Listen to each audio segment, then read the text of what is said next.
কিছুদিন আগে অনুষ্ঠিত হওয়া আয়াতুল্লাহ আলী খামেনির জানাজার দৃশ্যে দেখা গেছে পুরো ইরানকে ঐক্যবদ্ধ অবস্থায়। এখন সেই ঐক্যের প্রতিফলন দেখা যাচ্ছে বাস্তবেও। আয়াতুল্লাহ খামেনির জানাজার পরপরই যুক্তরাষ্ট্রের ক্ষেপণাস্ত্র ও ড্রোন হামলায় থমথমে হয়ে আছে পুরো তেহরান। ইরান আবারও কৌশলগতভাবে গুরুত্বপূর্ণ হরমুজ প্রণালী বন্ধ করে দেয়ায় বিশ্বজুড়ে তেলের বাজারে আগুন লেগেছে। তবে যুদ্ধ পরিস্থিতির মধ্যেও তেহরানের সাধারণ মানুষ এমনকি নারীদের চোখে মুখে ভয়ের বদলে দেখা যাচ্ছে চরম ক্ষোভ আর প্রতিরোধের প্রত্যয়। সম্প্রতি মার্কিন হামলার জবাবে ইরানের বিপ্লবী গার্ড বাহিনী বাহরাইন, কুয়েত, ওমান ও জর্ডানে অবস্থিত মার্কিন ঘাঁটিগুলোতে একের পর এক হামলা চালিয়েছে। এদিকে মার্কিন প্রেসিডেন্ট ডোনাল্ড ট্রাম্প দাবি করেছেন যে তিনি ইরানকে পুরোপুরি ধুলোয় মিশিয়ে দিচ্ছেন, কিন্তু তেহরানের রাজপথ বলছে অন্য কথা। সেখানে দেয়ালে দেয়ালে শোভা পাচ্ছে নতি শিকারে কূটনীতি জাতির জন্য কলঙ্ক লেখা গ্রাফিতি।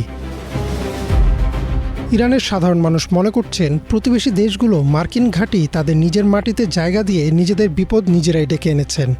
এই ক্ষোভের কথাই উঠে এসেছে তেহরানের বাসিন্দাদের কণ্ঠে।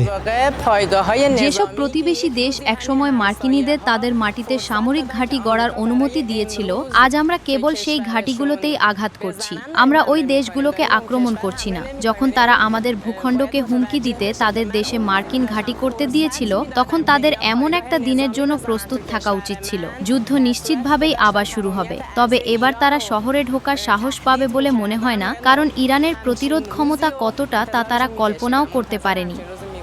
যুদ্ধ দীর্ঘস্থায়ী হওয়ার আশঙ্কা থাকলেও ইরানিদের আত্মবিশ্বাস দেখার মতো।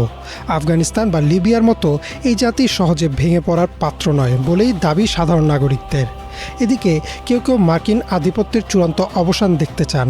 সাধারণ মানুষের মুখে আমেরিকার সব ঘাঁটি গুঁড়িয়ে দেওয়ার অঙ্গীকারও শোনা যায়।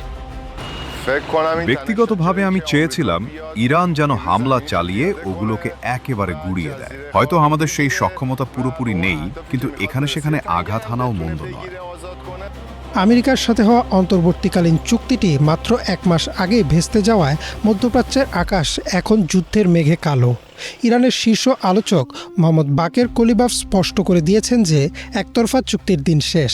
এখন কথা না রাখলে কঠিন মূল্য চুকাতে হবে। আর ইরানের সাধারণ জনগণদের দেখে মনে হচ্ছে তারা সত্যিই প্রতিশোধের জন্য পুরোপুরি প্রস্তুত। ইমরান মাহমুদ, বাংলা ভিশন।